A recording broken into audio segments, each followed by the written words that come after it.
তুই বেপরদা নারী, তুই যা পারস দুনিয়ায় বুঝ করে লো, আরো বেড়া দেখা। আমার কথা ডাইরেক্ট, তুই আরো অসভ্য দেখা, তুই রাস্তার লম্পট যত ফাঁস সব দিলে দেখা, হিসাব রাখ কতজন তোরে দেখে হাসছে। কিন্তু আল্লাহ বলে, বন্ধু জানাই দিয়ে ওই নাফরমান বেপরদা নারীকে আমি রব্বুল আলামিন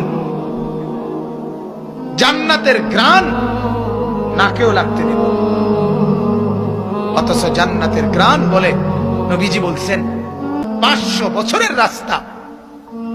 আল্লাহ নবী বলেন দূরে থাকতেই জান্নাতের ঘ্রাণ নাকে লাগে। নাফরমান বেপরদা নারী সেই ঘ্রাণটুকুও পাবে না। এটা আল্লাহর আত্মমর্যাদা, গায়রত।